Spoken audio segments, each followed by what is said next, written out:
So we are here with Mille Carrasco and Ignacio, and we're talking about comic books, tracing our roots through graphic narratives, as we were just discussing.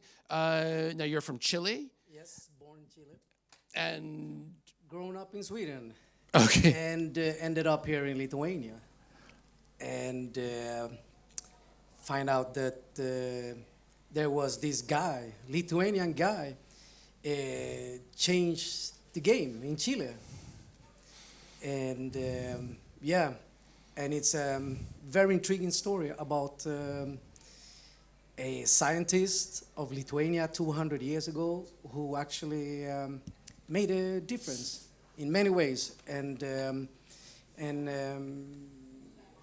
I found out that he actually is not that well known here in Lithuania. But in Chile, he's a superstar. I mean, you have streets named after him. He was the rector of and forming the University of Chile, la Universidad de Chile. Established the mining industry in Chile. So he really made a difference. So so growing up, when did you move to Sweden?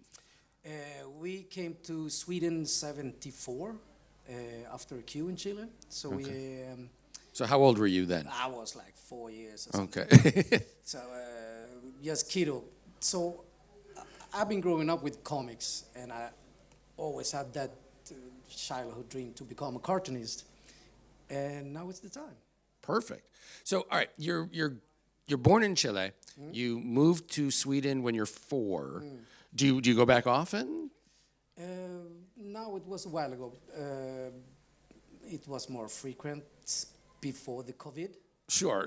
So, but what am I wondering? How did you discover this story? If you're in Sweden and you've got a Lithuanian in Chile, how do you discover this story? Well, the name Domeiko was something that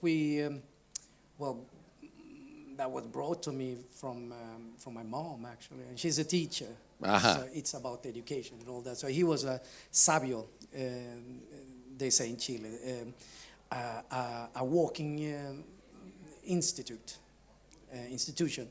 and in Vilnius one day I was here in Vilnius I was in Rotashe, and I ran into this. I don't know, basilica, you said? You walk in there, and there is this placard, this plate, and it says, Ilustre de Ignacą Domeiką, hijo de Chile y Lituania. Sunus de Lietuva ir Chile. So, all right, what does that mean? That he's son of Lithuania and Chile. Okay. And it's a really, really fantastic story. I mean, I even get goosebumps talking about it, It's like, wow. And in Chile, they actually don't know at all that he's Lithuanian. So he's been, they know him as Polish, more or less. Okay, so how did you discover that he was, Lithuanian?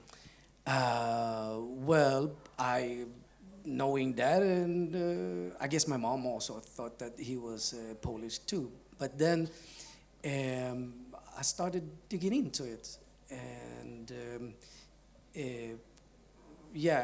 that realization come on, the more you dig into it, the more you read about him, you understand that, wow, you need to go to history really, really much. Before in Lithuania they call it LDK, right? LDK? Yeah, the Lithuanian Polish Commonwealth. And historically that goes very far back, and it was a very powerful reign in Europe. One of the main, it stretched from the Baltic Sea to the Black Sea. The Black Sea, yeah, absolutely. So it was like governed really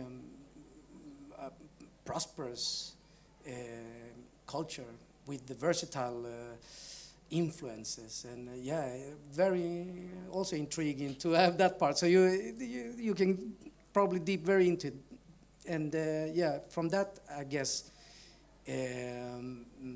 idea, these youngsters, Ignacio and Adam Miscavicius and Thomas Sun and many others, they like root into that story as well.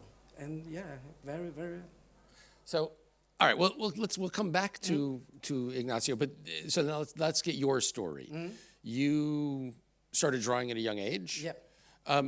How do you decide that you want to do this as a comic book? Why that form? I think, well, picturing making comics of history events like that, it's a challenge, but also it's, well, I guess super nerdy because they meet these history interests and the comic, and I believe you can reach younger audience also. I mean, as I myself grew up with comics, yeah, you learn from that too. Sure. And once you see a picture, you can have it unseen, and a book, a text, you can stop reading, right? But comics is, or picture, like flashes, and that's it. It's right there. Yeah. So how did you then approach this? Is it because right now, just to let everybody know, you are in the process of creating a full graphic novel of this story. Yep. Now, had you done you'd done illustration, but had you ever done a sequential art comic book before? Yeah, as a kid, we were playing around, me and my stepbrother and other friends. We were making up stories about some crazy boy, I remember, and some Robin Hood things we did. And but I've always been drawing, and then also I'm a graffiti artist also. So this street meets history, and yeah, well, drawing is my nerdiness. So I mean, I draw anything. I've been drawing for Ericsson as a graphic recorder, and yeah, I think drawing, yeah, you can do a lot of things with it. Sure. So okay. So the graphic recorder, we were talking about this earlier. Yeah. But can you kind of explain what that is? Because if I'm not mistaken, I mean, that kind of, again, leads into this comic book idea of telling the stories visually. So what is a graphic recorder? A graphic recorder and visual coach is you are in the workshop with the corporates and heads of the company, and they talk about the future, visions, solutions, strategies, devices. I was, with Ericsson, I was traveling all around the world for innovation and foreseeing and taking down all these, let's say, crazy ideas and conversation and translate them to pictures. And many times there are also this sequence to understand the chain of evolvement, let's say, yeah, I would say it captures the abstract world. Now, does that, by the same token, would you say it also transcends written language? I mean, that it or textual language? Yeah, you can bring that into as well. I mean, then you tag it, a fast tag there, and then you can maybe refer to it, and then maybe even transform to a picture later. So the symbol world is very much, very, very graffiti, I would say, also, for real. So, all right, so you find out this story. How do you go about translating it to the graphic? What's your process? And I know we've got some images that we can show as well. Yes. But what is your process? My process is I'm trying to study, let's say, the environment, the time, just to find some reference points that are sketched down, and then they kind of grow or disappear. So I tag everything, and then they become first in a cluster, and then I do a selection of the most, to me, attractive or realistic or whatever compass I have. And then I continue working on them and render them more. and coloring them. And there is a picture or a sequence with the Ignacą Domeiką process. The video, I think, yeah? Yes. Here we go. Can you guys see okay? Okay. This is just, okay, here, this is the one that we're looking at, yeah? So the sketch. So I study his face, and he have a very specific nose. So I'm trying to keep that. So where does the basics for this come from? So when was he alive? When did he live? He lived 200 years ago, and like so early 1800s, late 1700s. He was born in 1802. 1802, okay. And he was actually the youngest student in Vilnius University at 14 years of age. Wow. When his big brother and him got there. And 200 years ago. And so it's a lot of, just reading old art, for example. Well, I was going to ask about that as well. So when you're researching, what are you focusing on? I mean, how do you determine, you said he's got a very unique nose. Do we have artwork that represents him from the time period or from? Well, from the age to the Vilnius University, there is almost nothing. I think there is one portrait. So I'm really using my imagination as a young person in very young age. Actually changes a lot until he's 20, and then his adult features come. So there is very much experimenting and guessing, and what for me looks like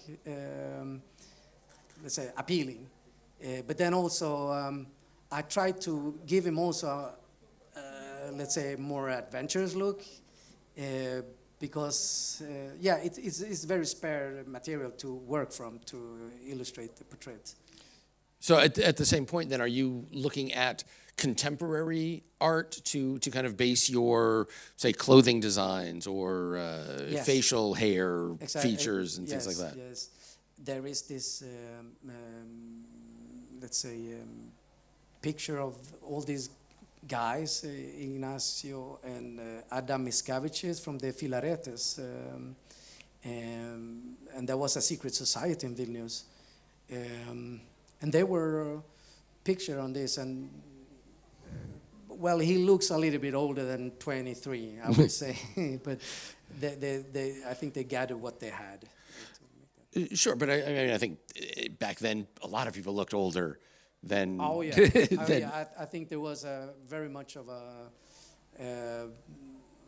a manner, a gentleman manner. For example, University Vilnius didn't have any female students, for example, so all times were very different. And for example, in these battles of war, there was this girl Emilia Platerite. And she was very young too, but she was a very big fan of this secret society, the Filematas or Filaretes, as they were called. I think there is a picture also with Ignacio and Emilia Platerite here, exactly. So I make them a little bit more, let's say, well, Emilia was very cute, and we referred to this material through his own memoirs, which is Ignacio Kelionės travels.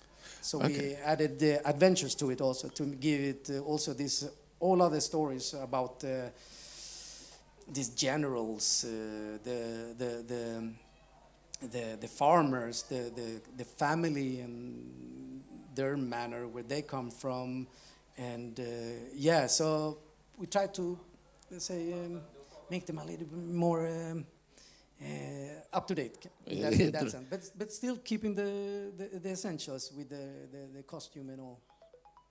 Yeah. Okay, so was it? How did you decide? I mean, I know if you're writing a narrative, you've got to pick your beginning and your end points, and you've got an entire life to deal with here. So how did you determine what part of his life you were going to cover in more detail? How did you approach the actual storytelling aspect of it?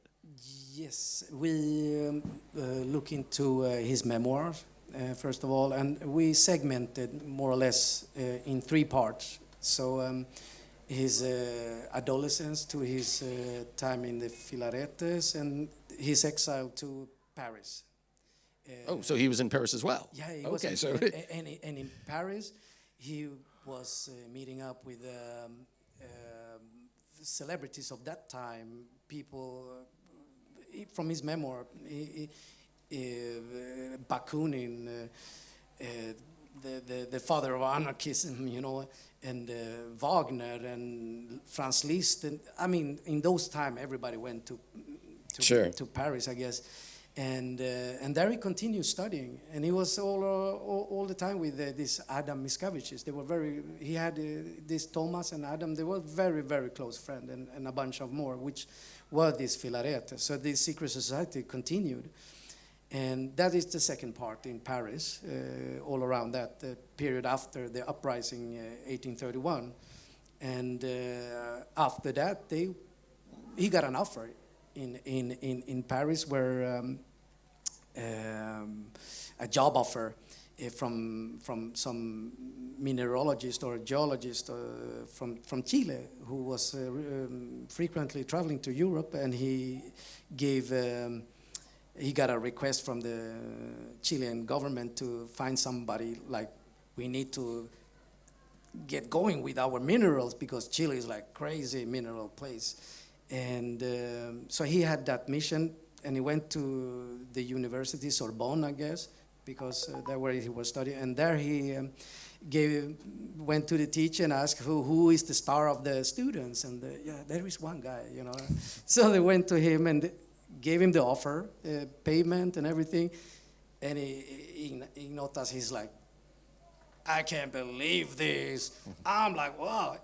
Went out in the forest and lost the letter, the invitation. So, but they got a hold of him 2 months later. Okay. So there, let's say, part 2 ends when he goes to South America, and he come to Buenos Aires and happenings there as well. And as we following his memoirs also. Besides that, this 200th anniversary, 20 years ago, they released a book here in Lithuania. So we also have these sources for the story of him, with all the museum material and these academics and scholars.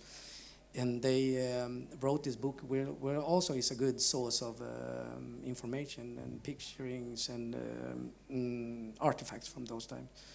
And from there, coming to Chile, that's the Chile part now, the third part. Yeah. How long do you expect the book to be?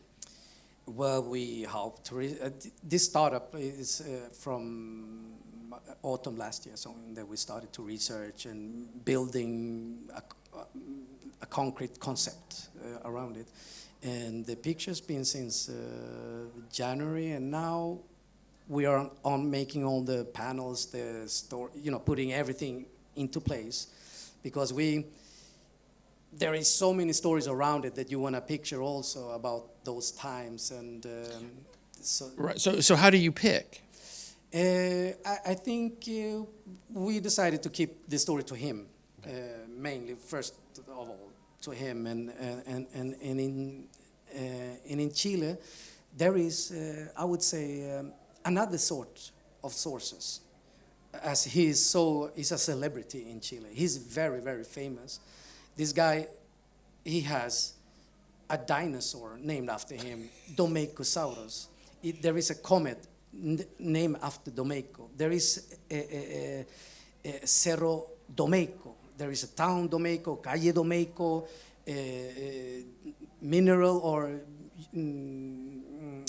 engineer university in La Serena or Coquimbo, I don't remember, where he came first to Chile on his first job. That is named after him now.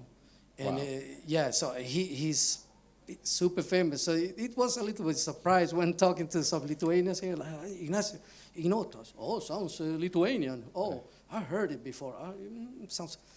Like, do you want to know more? Yeah.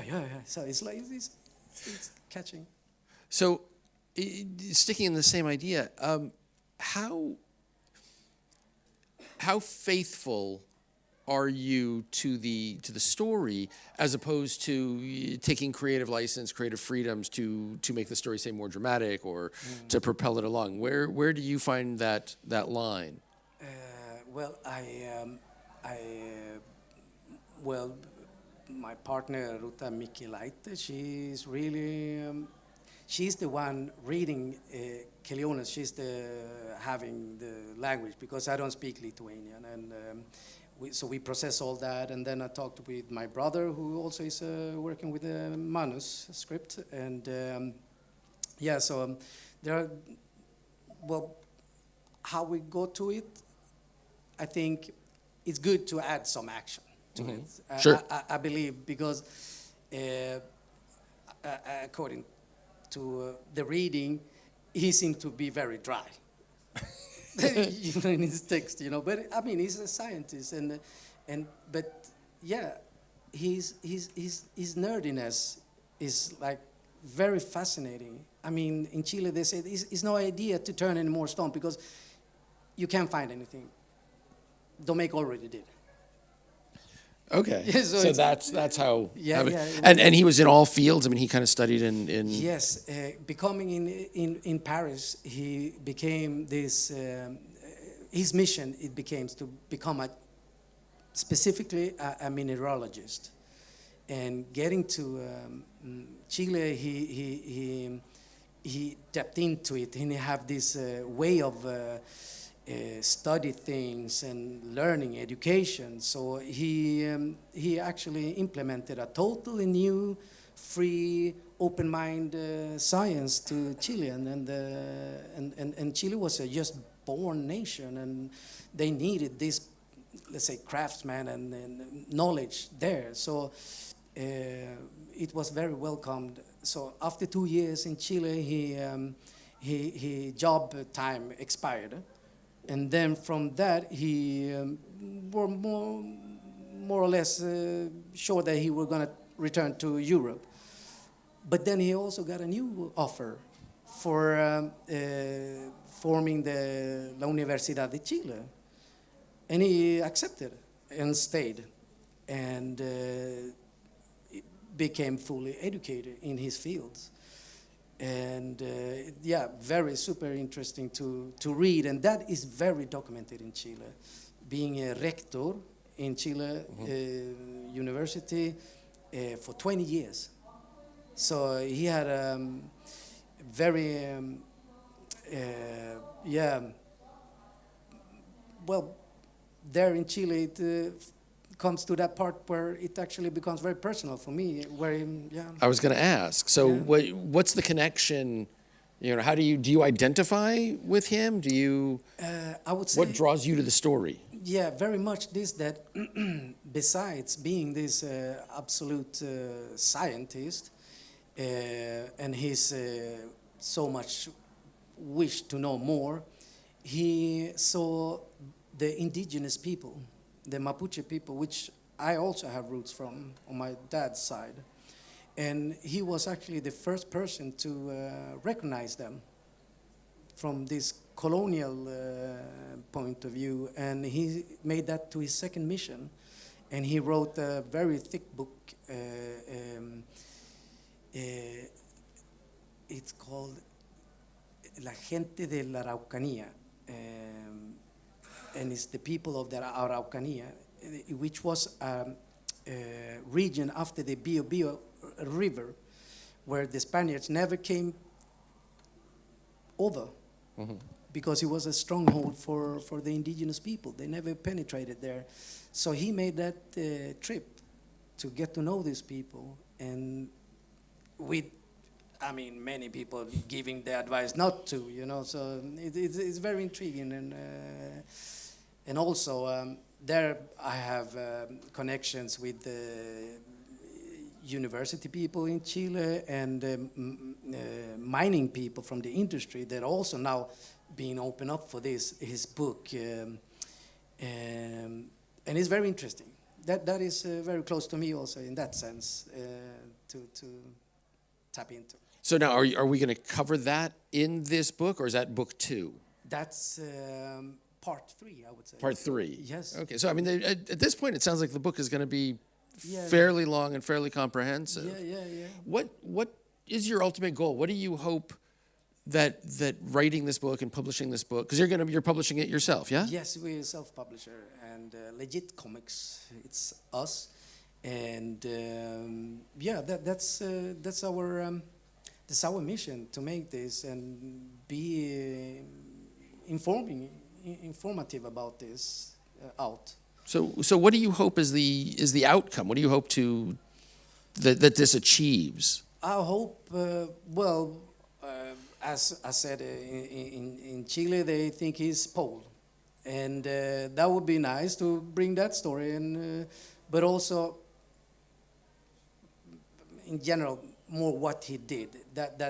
I mean, he also brought the metric system to Latin America. I mean, come on, the guy never stops. He's on and on. He's full of surprises. He do everything. I mean, yeah. It seems like he's almost unbelievable. I mean, Yeah. there's so much Yeah. that there is to him. That I guess that's why I'm wondering: is there going to be a focus, or is that? I mean, it just kind of encompassing his entirety, which I think would be a fairly thick. Yeah, I guess we planning to do several albums with him. So it's going to be, let's say, the format we planning to do is the traditional album, series albums.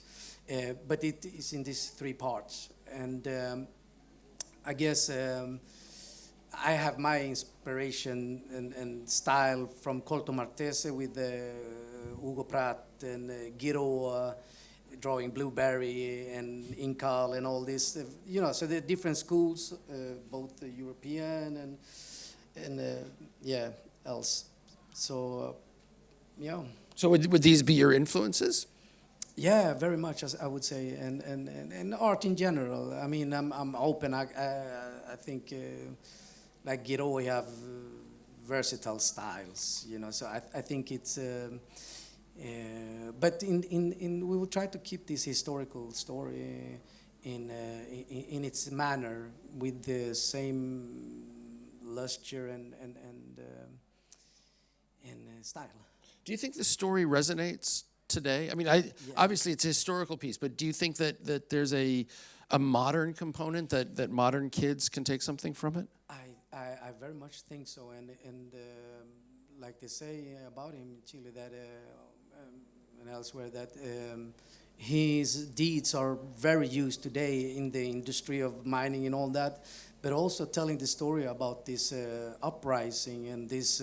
I mean, they were fighting against the Tsar. I mean, do you have any other parallels? So their story is very intriguing, and him as a geek. I mean, he's such a into the minerals and all this, and can be so adventurous and brave also. I mean, he was imprisoned with these guys, and he was punished back to family lands, and he became farmer for a couple of years. And then he felt the call again to go back to Vilnius to gather and help out and assemble and meeting up with. He writes about how he meets Emilia Platerit and General Galgaugas, and I mean the story is like goosebumps again. Yeah, really. So how old was he when he died? He died in Chile, yeah? He died in Chile, and he. Did a last visit to Europe, maybe 2 years before that. I think it was like 84. I don't remember exactly, or maybe it was 1884 he died or something. So he lived a long life and with kids. So he went with 2 sons back to Lithuania, and daughter also, which moved back to his homeland and married some guy here around, and coming visiting here. He passed, of course, Paris and Bordeaux, I think, or something. He came first, and Paris, and then Poland and Vilnius, of course. He went there and to the family, and then he left to Rome and Jerusalem. But in Lithuania, he brought 2 sacks of Lithuanian soil with him to be buried in, I guess. In Chile? To Chile, yeah, to Chile. And it's very interesting, his identity, how he sees himself as Lithuanian, because he's mentioned that so many times in his memoirs and elsewhere, my Lithuanian heart, and all this sentiment, and it's kind of strange that everybody miss out that part, Yeah. And I also spoke to the Chilean consul here, Rimtautas I don't remember his name, but he is friend to the former Chilean president, ex-president Lagos, and they were really eager to point this out, but it never happened. So maybe that story could become in these comics, Yeah. Now, do you find your style, your art style, kind of changing to fit the time and the mood of what you're drawing? Yeah, I would say that. I would. Well, I mean, this is a historical document. It's hard for me to just jump in some manga style in it, right. But sometimes there is a touch of more childish, more fluid, where you don't need to kind of spec out exact rendering, and it fits me very good, I would say. And what kind of age range would you anticipate the? I hope it would be like from 13 to 27, but I see when we're standing down here, it comes young, small girls like, oh, Emilia Platerite, she's so good looking, like this, and older people, oh yeah, so it's very mixed. But it would be nice if it comes out to the younger Schmones. Yeah.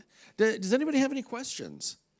I mean, we're just sitting up here talking, but is there anybody out there that has any questions about anything that we're talking about? Please. Future question. Okay. To the future. I wish very best for this project. I really believe in it. It sounds fantastic. And let's hope and dream everything in the future that Ignaco is turbo popular. It's fantastic stories. Not only Chile and Lithuania connects, I don't know, Europe, world, it's like everybody knows Spider-Man and everybody knows Ignaco. Let's say. Do you? Thank you. Yeah, I really hope so.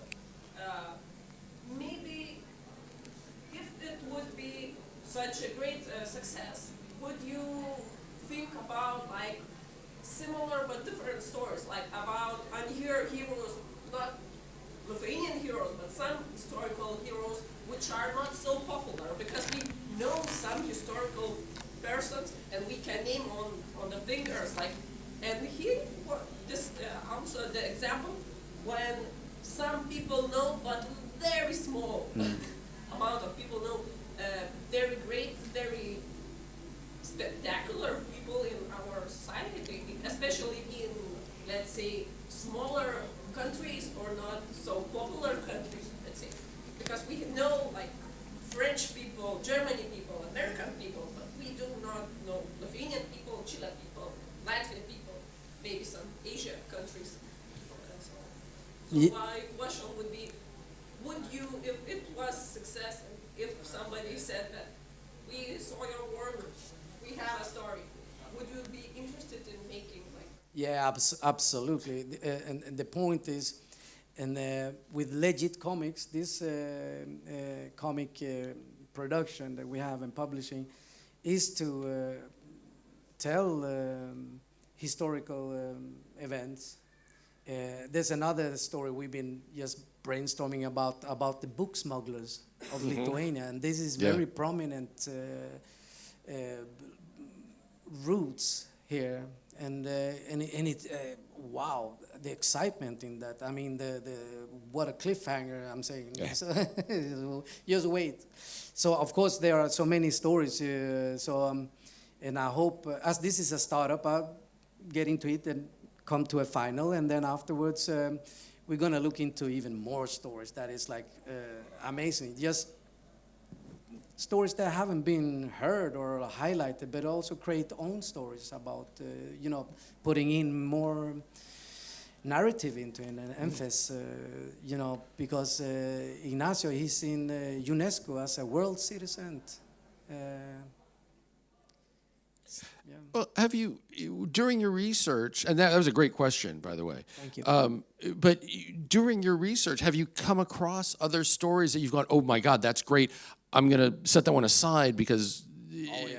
Oh yeah, there's been many, actually. And for example, Emilia Platerite's cousins, they were also participating in this rebellion. And there was one cousin also who wasn't really a fighter in any way, but he was a book nerd. So and they came from a noble family, Lithuanian family, and he was studying under some very well-known professor, but later in his life he employed his professor, to keep book storing and collect all these books that were, attacked. You aiming to destroy a language, to destroy an identity, and yeah, it's very, I would say, very good, interesting drama to picture. What about financing? Are you looking at, is the Chilean embassy or Lithuanian government, have you talked to them about kind of possibly funding this as a project? We have approached some institute of funding, but they said comics was not the media, and the story is not really, actualities, so it's like, okay. You just, you move on instead, and we will start patrons and all this stuff, whatever Kickstart. But also we started to get more and more attention for it, and I hope it just go anyway, because many things don't always need to be money driven. Sure. So this is from the heart, and I hope that is coming out there, because the guy was so amazing. Is there a timeline that you've got, at least a fingers crossed timeline? I would say to the beginning of the autumn. They're gonna, the story is gonna be full. So in that time, we will present it and for Chile, because I think in Chile it's gonna be very interesting, coming out with his, questioning his identity. So that I think it's gonna be fun to hear about that. And so we've been talking to some embassy people, Lithuanian Ministry of Affairs, and mining industry people in Chile, connections of mine, childhood friends, CEO for one very big. So everybody's like, wow, bam, oh, this is a good story, So yeah. Excellent. Any other questions? Anybody? I can't really see, so I'm counting on you to jump up and down and make noise if you have a question. Otherwise, we're just going to finish talking here. Yeah. So, how did you decide that this was going to be your project? How did you because you're working, whatever, and you decided, what, forget it, I'm putting that aside, I'm going to do this project. I was actually thinking, I had let's say, one story I want to illustrate about this guy who's looking for the story. So that's that story, but that will be later, you know. And so I think it's a feeling you get in your body when all the dots being connected. And this story brings to Lithuania so much good. You know, I'm from Sweden, and in Sweden there is much like, oh, the East, they always been scared for the East, you know, like, oh, the Russia and the, you know, all the Swedish Volvos and cars being stolen and they disappeared somewhere to the East, and they go through the hub there between. They don't know much, many times. They know much more now, but when I started come here, like, first time 15 years ago, 14 years ago, there was like, are you sure you're gonna go to that scared, like, what do you mean? So, yeah, I think it is something. And knowing this story from Chile, from your mother, did that influence you to come to Lithuania? Did you come here when you first came? Was it like, oh, you know what, I'm actually gonna check this out? You know, or had you heard about Lithuania at that point? Yeah, no, not that much. I know there were like basketball. There were these